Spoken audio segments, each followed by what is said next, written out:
આજે આપણે જે ગઢ ઉપર જવાના છીએ એ ગઢનું નામ છે ઓમગઢ। એ ઓમગઢ ઉપર જે મહારાજશ્રી રહેતા હતા કેટલા વર્ષ પહેલાં, તો આપણે શરૂઆત કરીએ છીએ ઓમગઢની નીચે એમની સમાધિ આવેલી છે। તો એ સમાધિના દર્શન કરી અને પછી આપણે ગઢ ઉપર જઈએ છીએ। તમે દેખજો, આ છે સમાધિ, સામે લખેલું છે ફક્ત ને ફક્ત ઓમ, અને આ મહારાજશ્રીના પગલાં છે। અને આ મહારાજશ્રી આ સામે આપણે જવાના છીએ એ ગઢ ઉપર રહેતા હતા। તો એના વિધિવત હું તમને દર્શન કરાવીશ, પણ બિલકુલ ગીચ ઝાડી છે, આખો જંગલ છે આ।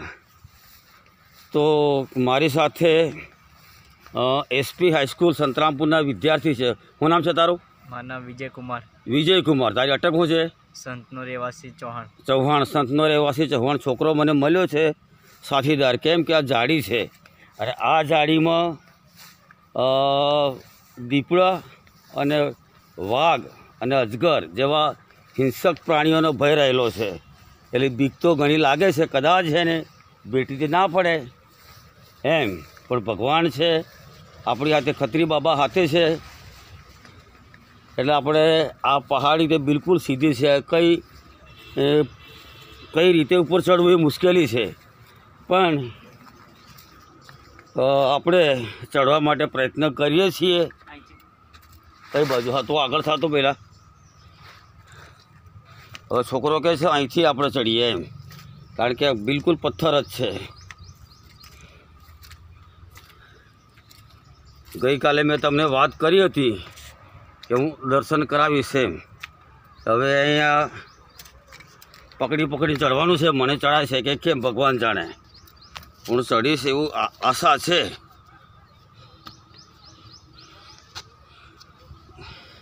અહીં જ પાછા ઉતરીશું કે? તો ચંપલ અહીં જ કાઢી મેલો, હું ચંપલ અહીંયા જ કાઢી મૂકું છું આ જગ્યાએ, કારણ કે ચંપલ પહેરી મારાથી બને નહીં।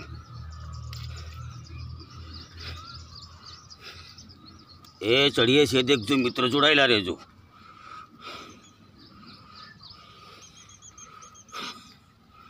બહુ ખતરનાક જગ્યા છે, સીધા ચઢાણ છે। તો છોકરો તો ઉપર ચડી ગયો।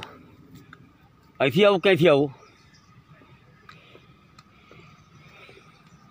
દેખજો મિત્રો, આ ઘણી ખતરનાક જગ્યા છે જે તમને દર્શન કરાવવાના છે તે ઓમગઢ।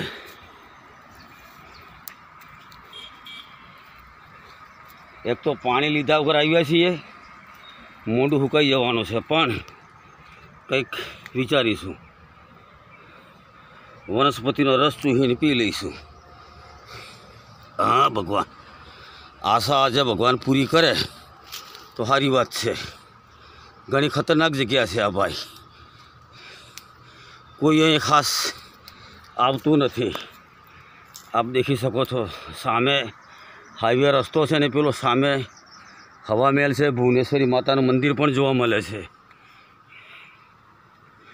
એક કુદરતી વાતાવરણ ને આપણી ખનિજ ક્ષમતા છે આ દેશની, એનો લાભો લેવો એક સુવર્ણ અવસર છે આ।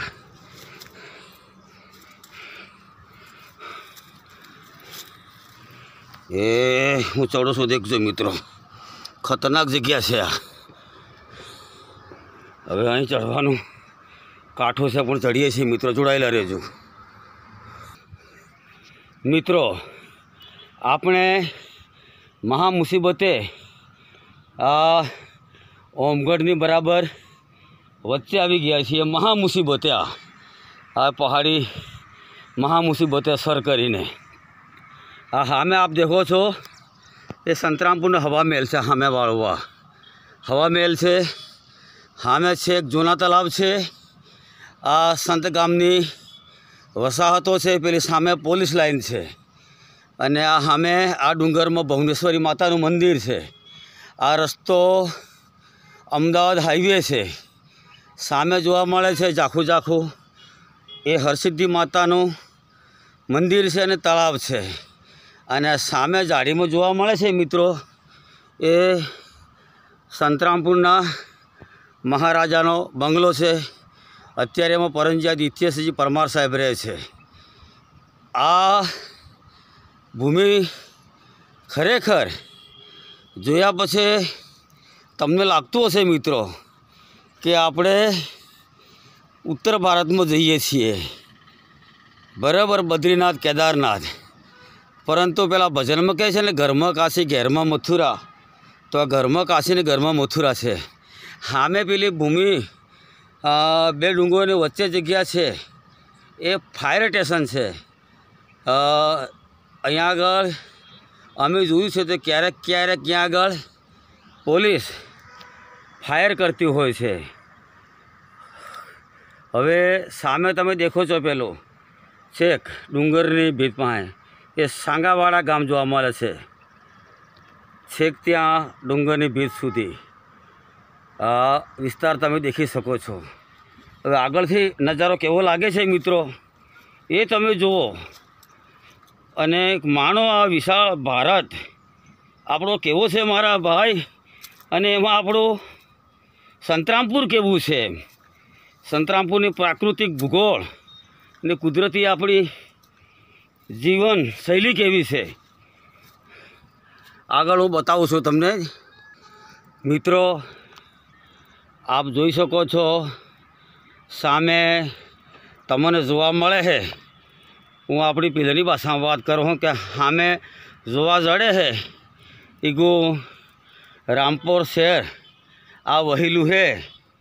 સામે તમે દેખો હો આખો રામપુર જોવા જડે છે. ભગવાનની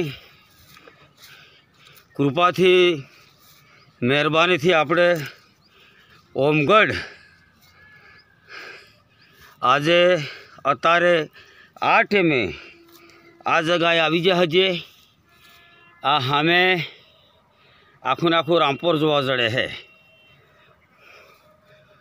આપ દેખો રામપુર કેવું દેખાય છે એની નજર, આ રામપુર જોવા જડે છે આખું ને આખું, બરાબર. હવે આપણે જે આ ઓમગઢ કહેવાય છે અહીં જે મહારાજ રહેતા હતા લાલગર મહારાજ, કે જે મેં સાંભળ્યું કાલે કે સેનામાં નોકરી કરતા હતા અને એમાંથી એમણે રાજીનામું મૂકીને એમને હમણું આવી ગયું. એ મહારાજને લુણાવાડા વિસ્તારના હતા, મલેકપુર લુણાવાડા એ બાજુના જાતના પંચાલ હતા, પરંતુ એમને હમણું આવ્યું તો પછી આ ભૂમિ પર આ ડુંગર ઉપર આવ્યા અને અહીં વર્ષો સુધી એમણે સમાજનું કામ કર્યું, સેવાનું કામ કર્યું. તો એ ભૂમિના દર્શન કરીએ છીએ આપણે. અહીં ફક્ત ને ફક્ત ઓમ લખેલું એવું મને કાલે કીધું હતું કે આપણે ઓમના દર્શન કરીએ. જય ભગવાન, ભલો કરજો, કલ્યાણ કરજો, દેશ દુનિયામાં અમારી ભારતીય સંસ્કૃતિનું નામ અમર કરજો. ભારતમાં વસેલા તમામ મનખ માનવી પશુ પંખી ઢોર ઢાકર સજીવ જીવો જે કંઈ હે એ મહાન બનવા જોઈએ. આ ઓમગઢ છે અને ફક્ત ને ફક્ત ઓમગઢ જ લખેલું છે, બીજું કાંઈ લખેલું નથી. આ તમે દેખો હો ઓમગઢ, અને અહીંયા મહાદેવનું આ સ્થાનક છે. આ નવું બનેલું છે, પણ આ મંદિરનું જ્યારે નવનિર્માણ કર્યું ત્યારે હમણાં જ મારા મિત્ર ચૌહાણ રમેશકુમાર ફતેહસિંહ કહેતા હતા કે અમે જ્યારે નાના છોરા હતા એ વખતમાં ઉપર ડુંગરે જતા એમ હમણાં મેં એમને કીધું કે હાંડો આપણે જઈએ કે ના સાહેબ નહીં ભણે. એટલે મેં કીધું આપણે હાથે હાથે તો બધા રિટાયર થઈ ગયા. તમને કે ના સાહેબ માને તો ઉપર ને સડા ડુંગરો એમ કીધું. એટલે પછી આ ભાઈ વિજય મળી ગયો, એસપી હાઈસ્કૂલના વિદ્યાર્થી હે ગો છોરો ને 2019માં ભણતા ઉઠી જ ગયો હોય. એટલે એને હું એમ કહું કે છોરા તું જજે નિહાળમાં, અને આ મારે ઉખરેલી હાઈસ્કૂલના બાપુ હે આચાર્ય, એટલે એમને હું કહી દઉં તને બેહવા દે હે ને તો પરીક્ષા હાલ 12માની મને વાટે ને તે મેં એને વાત કરી છે. તો આ ઓમગઢ કે જે એક સેનાનો માણસ કે જેણે નોકરી છોડી અને સંસારના તમામ દુઃખોના નિવારણ માટે આ ડુંગર ઉપર આવી અને એમણે સેવા કરી. એમ કહેવાય છે કે એ વખતમાં આ ભાઈઓ સામે જોવા મળે છે આપણા, તો એમની સાથે નાના નાના બાળકો આવતા અને મોટા આવતા. તો અહીં જે લાલગર મહારાજ રહેતા હતા એમની પાસે કોઈક એવો વાસણ હતો એમ કહેવાય છે, અને જમણો શંખ હતો એમ કહેવાય છે. તો જે ખાવું હોય એ આશા રાખી અને માંગણી કરતા. તો એમની પાસે જે બાજે કે પાના કે પ્લેટો હોય એવામાં એની ઉપર અજુડજો ટાંકી દેતા. એવું ખાવાનું હોય તૈયાર થઈ જતો ને એવું ખાવાનું હોય આપોઆપ મળતું એમ કહેવાય છે. ગમે એટલા મનખ માનવી અહીંયા આવતા તો એમને આપોઆપ આ મહારાજ અહીં ખાવાનું આવતા હતા. એવા તપસ્વી હતા. એ તમામ પ્રકારની ક્રિયાઓ અહીં જ કરતા હતા. ફક્ત ને ફક્ત આપણે હમણાં સડ્યા અહીં નાહવા એટલા જ ઉતરતા હતા એમ કહેવાય છે, પણ એ નદી ઉતરીને પેલી મેં નહોતા જતા. એવું મેં કાલે સાંભળ્યું, પરમદાડે સાંભળ્યું ને આજે પણ સાંભળ્યું છે. એવા આ લાલગર મહારાજની તપોભૂમિ કે જે ઓમગઢ કહેવાય છે. મોટે ભાગે આવા ડુંગરો ઉપર આપણા સમાજના જ માનવ જીવનના જ માણસો અને જે સાહસિક હતા અને જેમનો કુદરતી શક્તિનો દોરી સંચાર થયો એ લોકો જ અહીં રહ્યા અને એમણે આખું ને આખું સર્જન કર્યું છે. સામે પેલો ઊંટનો તળાવ જોવા મળે છે, પેલો તળાવ બંગલો જોવા જડે છે. પછી અહીં પેલો સામે જુઓ હો ઈંટોનો ભઠ્ઠો છે ખેડાપાવાળાનો. પછી આ બધી નવી વસાહત છે. આ સામે ઘર છે એ બધી નવી વસાહત છે જોવા જડે છે. અને સામે પેલો મોટો ડુંગરો છે ઊંટનો. આખું કેટલું આ કુદરતી વાતાવરણ છે. ને આ વાતાવરણમાં એ જમાનામાં આ મહારાજ અહીં આવ્યા અને એકલા જ રહેતા હતા. અહીં જંગલ આખો ને આખો ઝાડી અને વાઘ, વરુ, સિંહ, દીપડા, અજગર, મગર વગેરેનો ભય સખત રહેવાયેલો છે. હમણાં જ રમેશભાઈ ફતેહસિંહ ચૌહાણભાઈ મારા મિત્ર છે, શિક્ષકમાં હતા, હગવાડિયા પ્રાથમિક શાળામાંથી રિટાયર થયેલા છે. એમનું ઘર પેલું સામે ધાબાવાળું છે આ જોવા જડે સામે હાલો નવો. એ વાત કરતા હતા કે પરમદાડ જ સામે દીપડો આવ્યો હતો એમ. આ ભુવનેશ્વરી માતા જોવા જડે છે અને અહીં વાંદરાને હાથો હતો. તો અમે ગાડીનું લાઇટ પાડ્યું અને પછી એને નહાડ્યો એમ. એટલે મને કે અર્જુનભાઈ તમે એકલા ઓમગઢ જો નથી એમ, કોઈક લઈ જજો એમ.